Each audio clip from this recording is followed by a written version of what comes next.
This is CTC News with Wesley Kotar, broadcasting from Sint-Eustatius, Dutch Caribbean.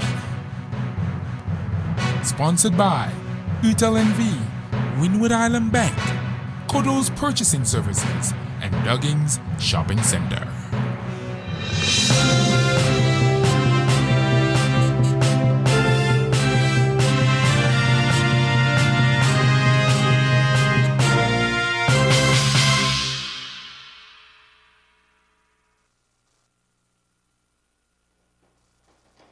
It's Monday, March 18, 2013 on the Golden Rock.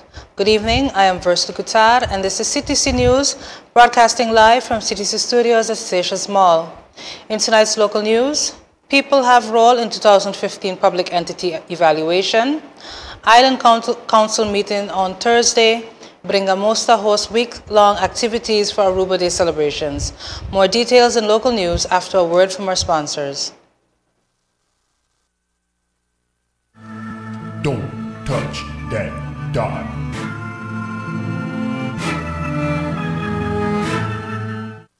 To advertise your business or promote events, contact us at CTC on 318-1627, 318-4664, or 318-4453. CT Creativity, where creativity stands out.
CTC News, sponsored by UTLNV, Windward Island Bank, Kodo's Purchasing Services, and Duggins Shopping Center. Residents of Bonaire, Sint-Eustatius, and Saba will be included in the general evaluation of the public entity status in 2015 through a so-called perception monitor. Whether other forms of involvement such as hearings and a referendum will be organized is up to the local governments. That is stated in the list of agreements that the Dutch Minister of Home Affairs and Kingdom Relations and the delegations of the public entities Bonaire, Sint-Eustatius, and Saba drafted in a meeting in The Hague on Thursday. The population of the islands will be involved in the evaluation through a perception monitor. Other forms, such as hearings and/or referenda, are a responsibility of the public entities. The Dutch government will contribute as it is also partly its responsibility, the agreement read. The agreement list details some of the criteria of the evaluation process, of which Bonaire, Sint-Eustatius will be co-principal besides the Netherlands. The public entity will be part of the political steering group, a civil servant directive group, and work groups. External advisors of the public entities will not be part of any of these groups. It was agreed that the findings of the evaluation will be respected and will serve as a basis for further improvements of the situation in the Caribbean Netherlands. The research for the evaluation will be carried out by an independent party which has yet to be selected and will be guided by the directive group. The range of the evaluation will be decided upon during the next Caribbean Netherlands Week in October 2013. The delegation from Bonaire, Sint-Eustatius, and Saba want an independent, thorough, and serious evaluation. Bonaire, Sint-Eustatius, and Saba are establishing an advisory council to help in guiding the process of the general evaluation process. The islands hope that they will be more successful with the input of the Council, consisting of, among others, former Vice President of the Council of State, Herman Cenk Willink, former Minister Hans Hillen, Public Sector Advisor to the Council of State, Ron van Veer. Commissioner Johnson on Thursday mentioned the name of the former governor of the Netherlands Antilles, Jaime Saleh, as a possible candidate. The general public is hereby informed that there will be a public meeting of the Island Council, which will be held on Thursday, March 21st, 2013 at 9:30 a.m. in the V.A. Lopes Legislative Hall. The agenda for said Island Council meeting is as follows: opening, setting of agenda, incoming documents and announcements, ratification of the decision list of 7th February 2013, Island Ordinance, levy and collection of road tax, adjustment of cattle legislation and instructions, constitutional status, and then closing. Aruba Association Bringamosa will be celebrating Aruba Day with a week-long string of activities in St. Eustatius, which started Saturday with a party at the Lion's Den. Bringamosa members will be attending a special service at the Roman Catholic Church today, Monday at 7 p.m. in commemoration of local parish priest Father Raphael Canoneas' 25th anniversary in the priesthood. The date of his service coincides with Aruba Day of Anthem and Flag. Father Rafi, as he is fondly known, served for quite a number of years in Aruba, and because of this bond with the island, he has been asked to do the invocation at every Bringamosa Day celebration in Stasia thus far. The festivities will continue on Saturday, March 23rd, with a grand Aruba Day motorcade and celebration starting at 1 p.m., which begins and ends at the New Star Terminal Playground. There will be an official ceremony afterwards, followed by entertainment provided by DJ Sense and Fat Boy, MCP, and Rebels Band. An Aruba Day mega dance party with DJ Ruby from St. Martin and DJ Runtings was held at the Lion's Den on Saturday evening. Coming up next in regional news, St. Kitts, Nevis, and Colombia discuss bilateral cooperation. Ministry of Foreign Affairs investigating misuse of diplomatic passports. Find out more in regional news and later international news after a short break.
CTC-News, sponsored by UTLNV, Wynwood Island Bank, Kodo's Purchasing Services, and Duggins Shopping Center.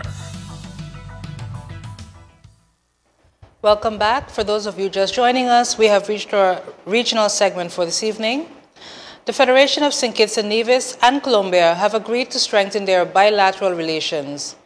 Luis Guillermo Martinez Fernandez, Colombian ambassador who presented his credentials to Governor General of St. Kitts and Nevis, Sir Edmund Lawrence, on Wednesday, met with Prime Minister Dr. Denzel Douglas on Thursday. He also met with the Minister of Foreign Affairs, Patrice Nisbet.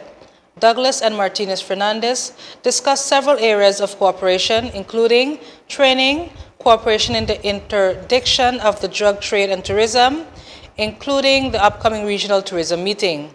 Douglas noted that Colombia is considered to be an integral part of the Caribbean, as Colombia holds the Secretary General position of the Association of Caribbean States, ACS.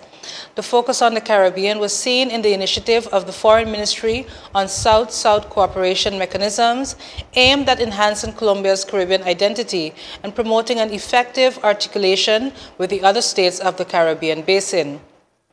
St. Kitts and Nevis expressed hope for cooperation in food security and nutrition, small and medium-sized enterprises, disaster mitigation, technical and vocational education, bilingualism, ICT, renewable energy, and telemedicine. NEMA recently submitted a request for the technical assistance in disaster risk management. Colombia has assisted in the Federation in the past through its Caribbean Strategy Program. The Ministry of Agriculture received assistance in the development of backyard gardens of the Federation. The Ministry of Foreign Affairs of the Dutch Kingdom started an investigation on the misuse of diplomatic passports in Curaçao. BUSA has received information that these passports are being used for private and political purposes. Members of the government and parliament are entitled to receive a diplomatic passport through the cabinet of the governor. The passport is solely for work travels, either for the government or for parliament. Lately, BUSA was informed that these passports were used for private and leisure travels to, for example, Santo Domingo, Colombia, Haiti, the US, and even Venezuela. One of the circulating versions is that there is one member of parliament who has used this diplomatic passport to attend a funeral last week, but as part of the delegation of another country.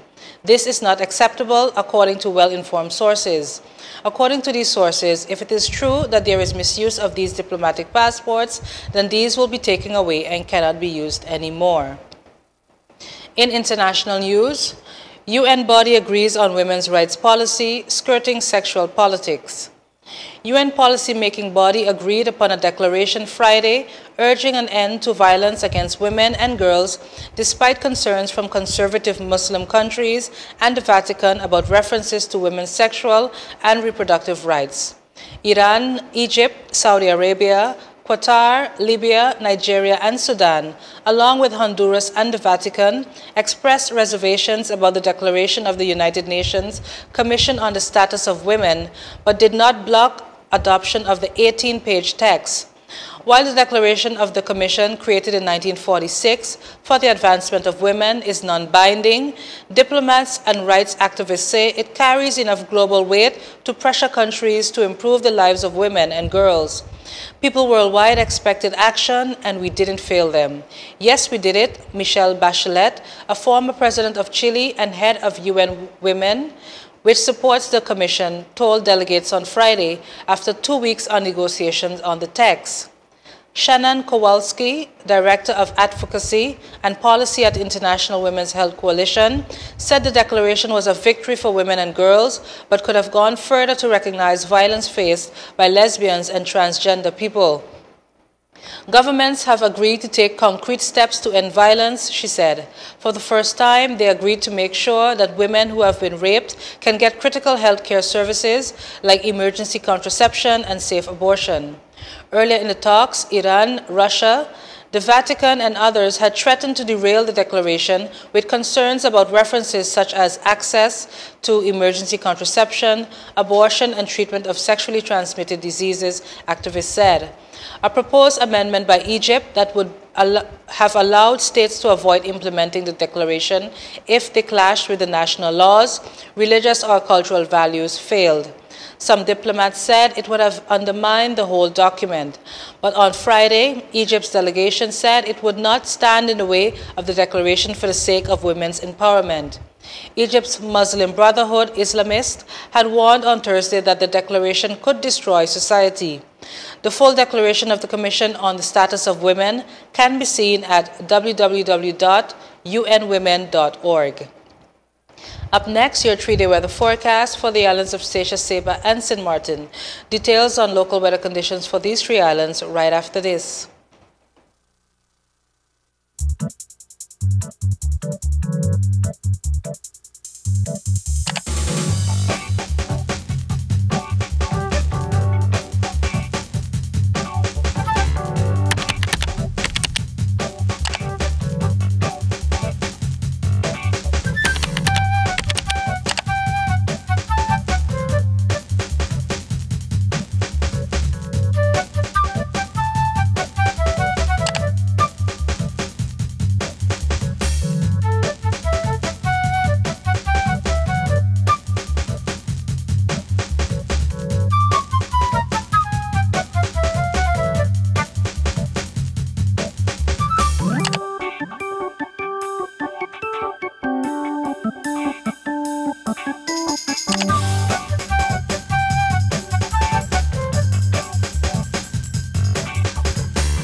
CTC-News, sponsored by UTLNV, Wynwood Island Bank, Kodo's Purchasing Services, and Duggins Shopping Center.